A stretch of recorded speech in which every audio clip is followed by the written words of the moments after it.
This was the first time in years that Alexis Sanchez, Mesut Ozil and Jack Wilshere all played well at the same time. And for 90 minutes too. It could have been one of the great Arsenal performances of recent times. A long overdue combination of their best players. A rare big night when they all play with the handbrake off, as Arsene Wenger likes to put it. But they only took a point, and that earned in added time at the end through Hector Bellerin. Even that they nearly lost in the final seconds when Davides Apicosta thumped the ball against the crossbar. So why were Arsenal left frustrated again at their inability to turn performances into points?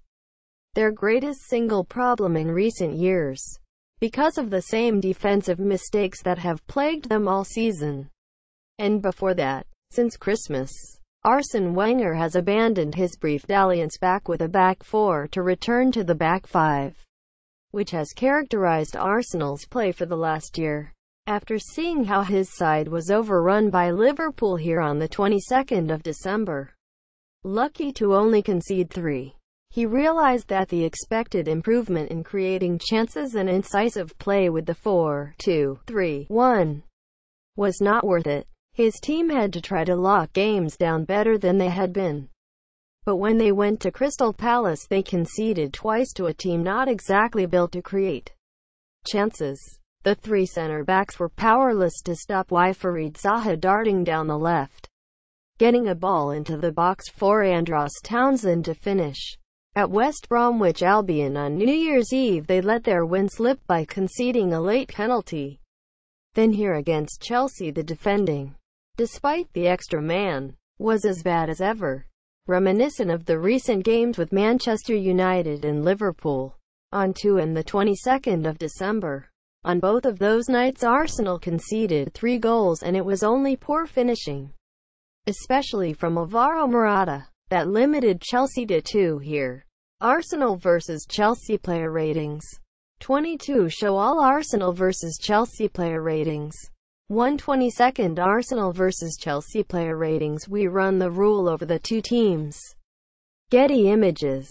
2/22 Petr Cech. A masterful display from the Arsenal goalkeeper. Produced countless top-class saves throughout the game. Getty. 3/22 Callum Chambers 5 made the bizarre decision to allow Alvaro Morata to run off him to get on the end of Timão Bakayoko's long pass, but the Spaniard let him off the hook with a dreadful finish. Getty. 4/22 Shkodran Mustafi 6 was the commanding figure in an inexperienced Arsenal back 3. Getty. 5/22 Rob Holding 6 His hesitancy could have cost Arsenal a goal when he neglected to intercept Cesc Fabregas' first-half cross into Timão Bakayoko. The Frenchman's failure to control the ball spared his blushes.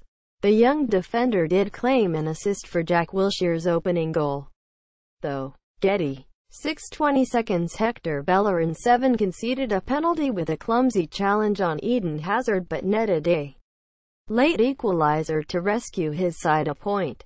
Getty. 7/22 Jack Wilshere 7 thumped Arsenal into the lead and used the ball well all night. His midfield battle with former teammate Cesc Fabregas was an intriguing one. Getty. 8/22 Granit Xhaka 6 Not usually his biggest fan, but this was a decent night for the Swiss at the base of midfield. Getty. 9/22 Ashley Maitland-Niles 7 started in place of injured Sead Kolasinac and was superb. Wanted a penalty after a good run in the first half, but replays showed he tripped over his own feet. Getty. 10/22 Mesut Ozil 7 One of his best games of the season. The German was at his most effective on the first half and he looked a little leggy as the match went on. Getty Images. 11/22 Alexis Sanchez 7 desperately unlucky not to give Arsenal the lead when his shot was tipped onto both posts by Thibaut Courtois in the first half. AFP. Getty Images. 12/22 Alexander Lacazette 6 almost opened the scoring after spinning past Gary Cahill but was expertly denied by Thibaut Courtois. Getty. 13:20 seconds. Thibaut Courtois produced a couple of magnificent saves from Alexis Sanchez and Alexander Lacazette in the first half and kept up his superb form after the break. Getty. 14:20 seconds. Cesar Azpilicueta 7 solid as ever at the back and contained Alexis Sanchez pretty well.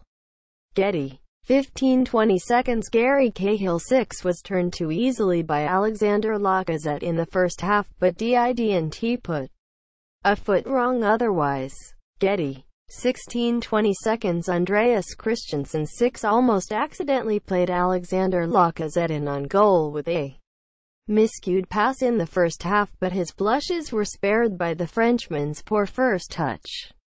Getty. 17:20 seconds. Victor Moses 5 didn't test Arsenal's rookie left wing-back Ainsley Maitland-Niles nearly enough and was replaced early in the second half by Davide Zappacosta. Getty. 18:20 seconds. N'Golo Kante 6 great challenge on Mesut Ozil late in the first half almost led to the opening goal, but Cesc Fabregas' finish let him down. Getty. 19:20 seconds. Marcos Alonso 8 dependable as ever at the back and produced a great finish from Davide Zappacosta's low cross to put Chelsea 2-1 up late on. Getty. 20:20 seconds. Cesc Fabregas 7 It's been said so many times before, but his passing is supreme. He could have claimed a couple of assists here had his teammates' finishing been better. AFP. Getty Images. 21:20 seconds. Eden Hazard 8 Chelsea's best attacker on the night won and converted the visitors' equalizing penalty. Getty. 22:20 seconds. Alvaro Morata 5 got himself into some good scoring positions, but his finishing was dreadful. Getty. With no Nacho Monreal or Laurent Koscielny, this was always going to be patched together Arsenal back three. But this game was further evidence of why Callum Chambers was not involved at all in the Premier League before the trip to Selhurst Park.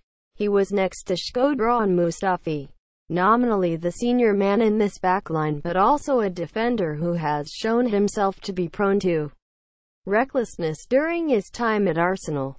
All night Morata and Eden Hazard found it too easy to slice through Arsenal, and Hazard set up another good chance for Cesc Fabregas with a clever flick late in the first half. But Fabregas could only fire over, even when the two Chelsea goals came after Wilshere had put Arsenal ahead. It was because of individual errors and miscommunication among a tired Arsenal backline. First, Hector Bellerin kicked Hazard in the box too late to win the ball, sending Hazard sprawling before he converted the penalty. Then, the goal which put Chelsea 2-1 up, came when Ainsley Maitland-Niles allowed Zappacosta to get a cross in from the right and no one picked up the run of Marcos Alonso into the box. Marcos Alonso thought he had won the game. Getty. It was like the goal Andros Townsend scored for Palace on the 28th of December. What is the point of Arsenal having three centre-backs when they cannot stop goals from low crosses into the box like that? Bellerin managed to make amends with his brilliantly taken goal to make it 2-2, but even then there was still time for Morata to race through another huge gap that should not have existed. Fortunately for Arsenal, his shot his Petr Cech and Zappacosta's hit the bar. Arsenal, as they did against Liverpool 12 days ago, escaped with a point. When Wenger was discussing that game and explaining what his preferred defensive system was, he joked that in his heart of hearts, rather than a back four or a back five, he would rather just play one defender. There are some nights like this one when it looks like his players have taken it slightly too literally.